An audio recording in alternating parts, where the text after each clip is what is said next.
All right, so let's talk about Raw. All right, this Raw that just passed on the 30th of September. For starters, this Raw was not as good as the previous one. I will say that. I thought the last Raw that occurred and the SmackDown were better than this show, but that's just my opinion. I don't agree with a lot of things that happened on this show.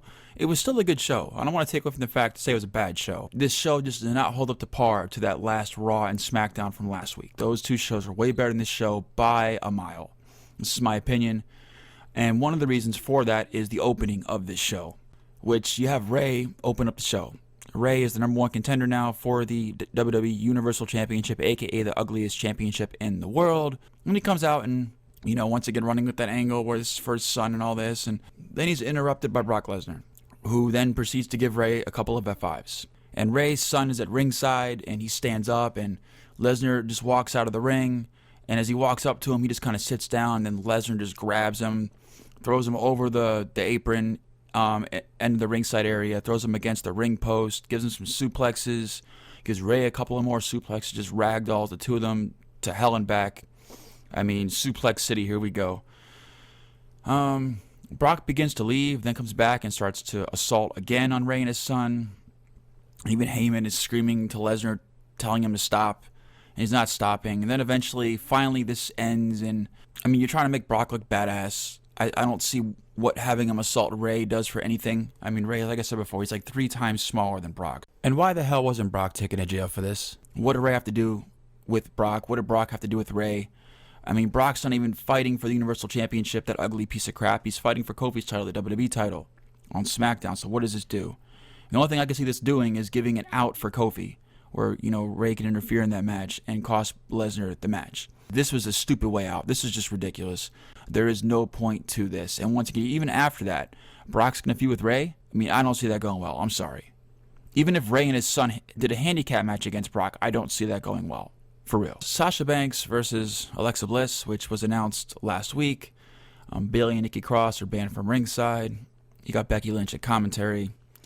She starts taping up her wrist, standing up on top of the announce table, the announce desk, and Jerry's like, you said you weren't going to do this and that, you weren't going to interfere in the match, but, if you interfere after the match, then whatever, I guess that's cool.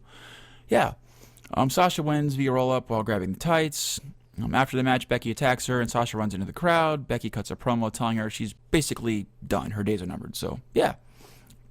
This did what it had to do. Obviously, Sasha has to get the win here.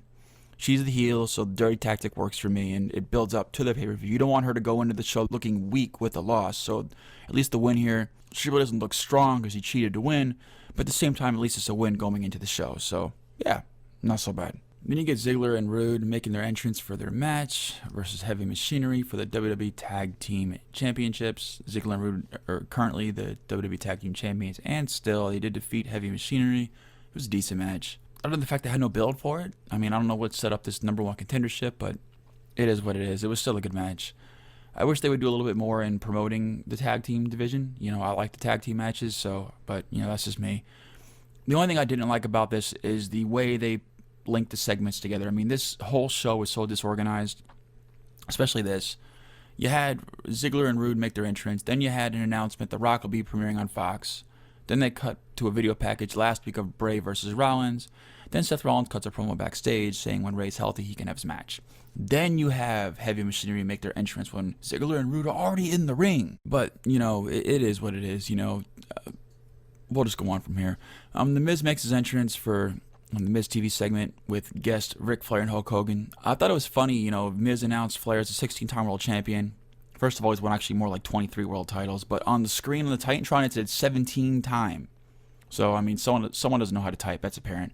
Hogan comes out with Jimmy Hart. That was dope. I love Jimmy Hart. Hogan and Flair start talking to each other, talking shit, and just joking around. And then, Hogan's like, well, we could have one more match, brother. And then it's announced 5-on-5 tag, Team Hogan versus Team Flair.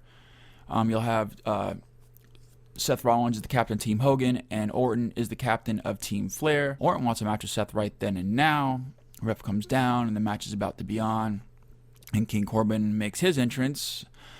Corbin and Orton lay waste to Seth. Then Rusev comes down to even up the odds. I'm not sure why Rusev ran out to assist, but whatever. Even Corbin, why was Corbin out there? And Orton too. Why is Orton out there? Why are any of these guys out there? I mean, I know they're trying to set up a match here. It just doesn't make any sense why they would be out there. Miz is making this match and saying that this is going to happen, that they're going to book this. I mean, and obviously he has booking decisions. None of this stuff was explained in this show. It was entertaining for what it was, but seriously, I mean, come on, WWE, give me a break.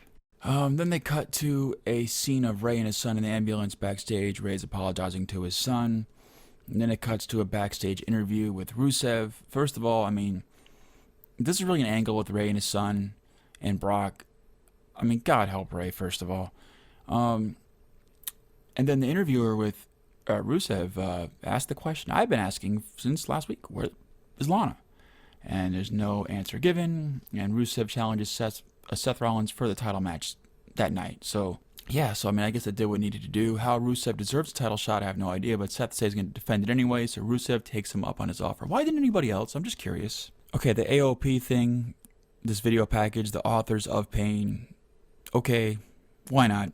I mean, they haven't debuted yet, so I'm not going to pass judgment on them, but I'm not feeling it right now.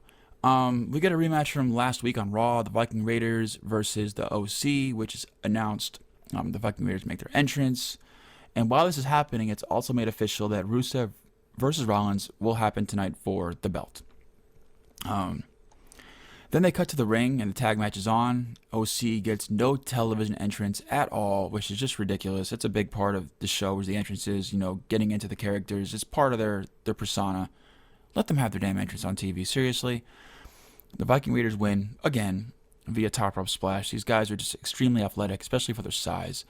It was a 305 Live reference. I don't understand what that means. I'm out of touch with this stuff. You guys are going to have to help me out there.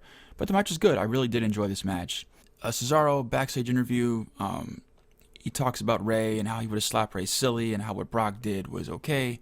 And this sets up for Ricochet to interrupt and say, that this isn't cool and, I challenge you to a match. So, I mean, it sets up this match, Cesaro versus Ricochet, which was what it was. Ricochet wins with the West Coast Pop, Ray's old school finisher back in the day, so that was pretty dope. Obviously Ricochet models himself after Ray, so, I mean, standing up for Ray or whatever. So, I mean, this did what it had to do, so I thought that was cool. It's getting the sympathy for Ray, I guess, more and more sympathy for Ray for the audience to really sympathize for him, so we'll see what happens there. But once again, where is this going? I mean, Brock versus Ray, or even a handicap match, Brock versus Ray and his son, or is it going to be a handicap match, Brock versus Ray, his son, and Ricochet? I mean, where are they going with this? Other than the possibility here where, it is going to happen at this point. There's no way that Brock is going to beat Kofi, and Kofi's not going to win clean. So it gives them an out. I mean, at least Ray could interfere in that match and get Kofi the win, at least to where he's not losing the championship. So, yeah. So other than that, I don't see where this is going. The Street Profits, a.k.a. Crime Time 2.0, are making their in-ring debut on Wednesday on NXT for the belts. So, yeah. And they said they want to smoke. Hell, so do I. So, give me some. Seriously. All right, Lacey Evans versus Natalya. Lacey wins via eye rake and a roll-up, grabbing the tights. So, there you go with that. They cut back to the Ray segment from earlier in the night. And then backstage, Paul Heyman cuts a promo, blaming what happened to Ray and his son on Vince. Whatever. I mean, he's going to do what he's going to do. He's just trying to make Brock look like a beast. I mean, yeah, destroying a guy that's like, 3 times smaller than you makes you a beast, but whatever. And how Brock is going to destroy Kofi on SmackDown, which we all know how that's going to turn out now. Because at least they have a setup for Ray to come in and cost Lesnar the match. But once again, where do they go from there?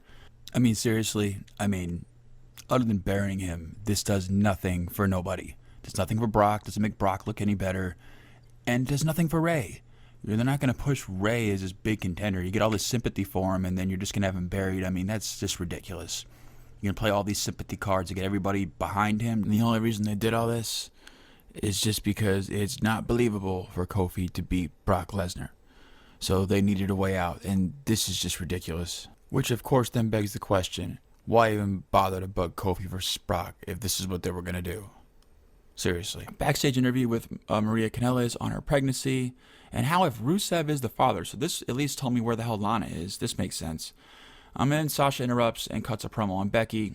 I think Maria's promo was no more than like 10 seconds. So a limo pulls up backstage.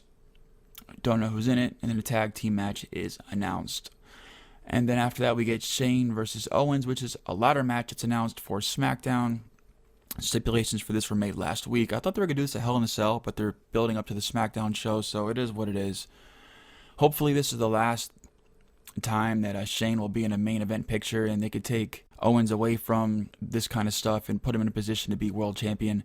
I mean, he's the most entertaining part of that SmackDown show. Why isn't he the champion? I'm just saying. Then you get Seth Rollins versus Rusev for the ugliest title in the world, the Universal Championship. King Corbin and the Robinator, the love child of Terminator and RoboCop, a.k.a. Randy Orton, were at the top of the stage. Then Bobby Lashley makes his entrance. Did not know he worked for the company. He brings out Lana and they start making out the top of the stage. So this was all kinds of weird, but at least then it ended on a good note. The Fiend comes out and takes out Seth. So the match, I guess, technically is a no contest. There was no winner, there was no loser. We'll just call it a no contest, and that was the end of the show. I'm going to give the show a C. It was good, but it wasn't good in terms of the results. I don't like the turnout of this show. I don't like where they're going with it. But, there was a lot of things on the wrestling was good. I just don't agree with the story building that they did within the show. I don't think. And they did a good job with what they did. But I don't like the outcome of where a lot of this stuff could possibly go. Especially the Ray and Brock thing. That's just crazy.